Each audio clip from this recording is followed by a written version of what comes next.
સદગુરુ તુલસીરામ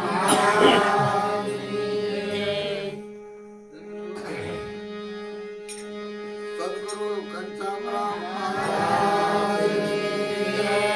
સાધુરામ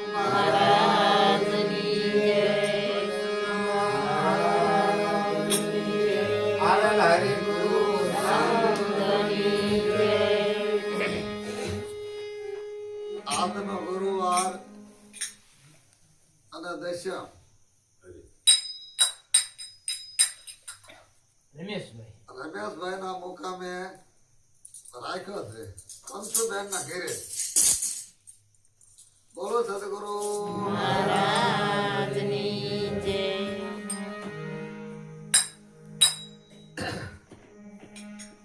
ખરેખર આપણે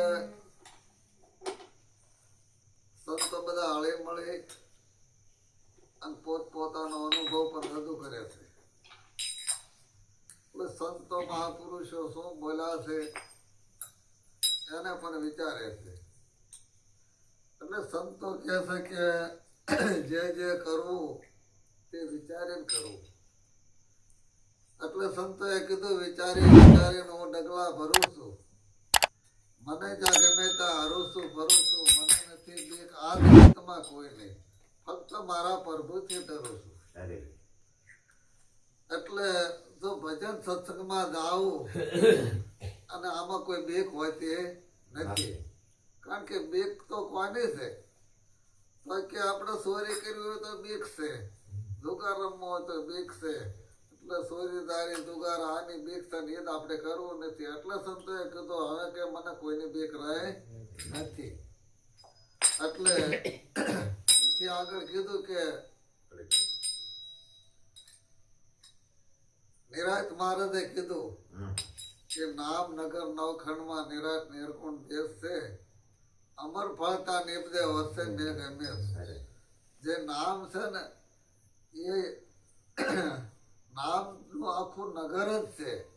જ્યાં જોયું ત્યાં નામ જ છે. એટલે કીધું નામ નગર નવખંડમાં નિરાત નિર્ગુણ દેશ. અમર ફળતા નિપજે વર્ષે મેઘ હંમેશ. તો સદગુરુ તુલસીરામ મહારાજે એમ કીધું છે કે કના પરણાવું છું નામને, કના એટલે સુરતા થાય. કના પરણાવું છું નામને, નામ સમવણ નહીં કોઈ. તાજ તુલસી સત્ય કહે જેનો હંસો અખંડ ઘરમાં હોય. એમ સદગુરુ તુલસીરામ મહારાજ કહેતા કે જેનો હંસો અખંડ જે ઘરમાં હોય એના અવાજ સમજાય એવો છે. તો એ ઘરમાંથી બહાર નીકળતા સમજાતું નથી. એટલે મહાપુરુષે કીધું તુલસીરામ મહારાજે કીધું કે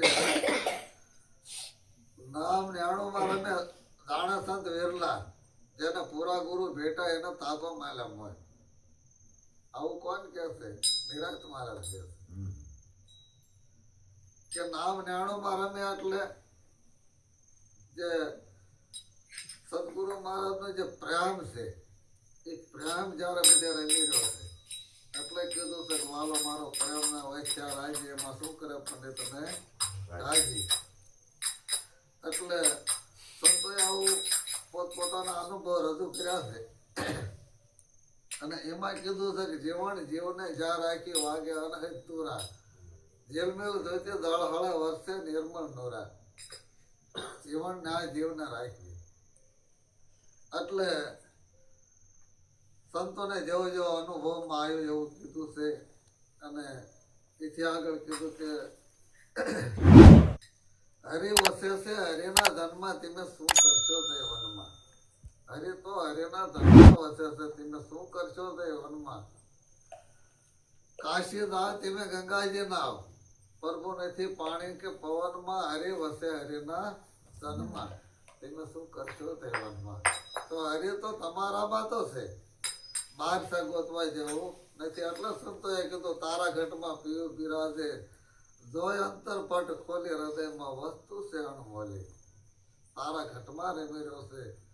તો બોલે તે બીજો નથી એ જ પરમેશ્વર પોતે છે. નર અજ્ઞાનમાં આંધળો છે. અજ્ઞાન છે ને એ જ અંધારું છે.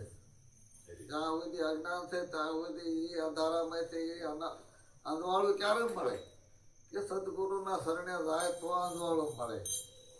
એટલે હમણાં એક વાત એ આવી હતી કે ભાઈ તને આંખ મારી ઉગડે તા કે સીતારામ દેખું, પણ આપણી આંખ કોણ ઉગાડે? જ્યાં સુધી સદગુરુના શરણે ન થાય અને ગુરુના વચનમાં હાલે ને તો આંખ ઉગડે કે નામ કોને કહેવાય, રૂપ કોને કહેવાય, ગુણ કોને કહેવાય, જીવ કોને કહેવાય, ઈશ્વર કોને કહેવાય. આ બધી આંખ ઉગડે કે હું કોણ છું, મારી કેમ ખબર નથી. આખા શરીરની માલકા હું કોણ છું. આખા શરીરની માલકા નામનો પાર જ નથી. આંખ છે, મોઢું છે, કાન છે, આંગળીઓ છે, તેરવા છે. તો આમાં હકીકતની રીતે આમાં કરશનભાઈ કેમ જડતા નથી? કરશનભાઈને ગોતી લેવા હોય તો શું કરવું પડે? ગુરુના શરણે જ આવવું પડે અને ગુરુ મહારાજ આપણને નક્કી કરાવી દે છે.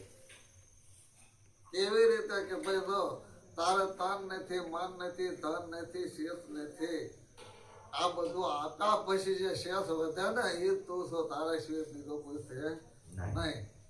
એટલે કીધું છે કે છે ને જ્યાં સુધી ગુરુના શરણે ન થાય ત્યાં સુધી આપણને પોતાની ખબર પડતી નથી. અને ગુરુના શરણે જ્યાં પછી નર નારીનો ભેદ મટી જાય છે. સંતો શું કે છે? નર નારીનો ભેદ મટી જાય છે.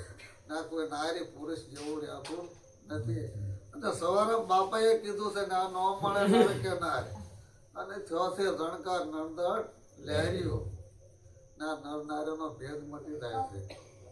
એટલે ગંગા સતી માએ કીધું છે કે એ સંત કે શીલવત સાધુ કે વારે વારે નમી એના બદલે નહીં વર્તમાન. શીલવત એટલે કે જેને શીલ માર્યા છે કે ચોરી નહીં કરવાની, જુગાર, દારૂ, માંસ, આ 5 નિયમનું પાલન કરે ને એને શીલવંત કીધા છે. પરસ્ત્રી મા બેન દીકરી કીધી છે એને શીલ માર્યા છે. પોતાની સ્ત્રી છે, બીજી બીજી મા બેન દીકરી છે, અને બેનો માટે પોતાનો પતિ સિવાય બીજા બધા જગતમાં મોટા એટલા માતા, નાના એટલા ભાઈથી નાના હોય દીકરા છે.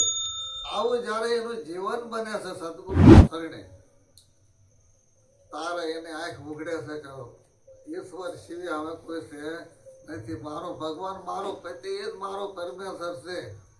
પણ આપણે અદ્ભુત ભગવાનની માનતા કરવી, નાળિયેર વધી રામાપીરના નીતલ દેશે હદાયને છે.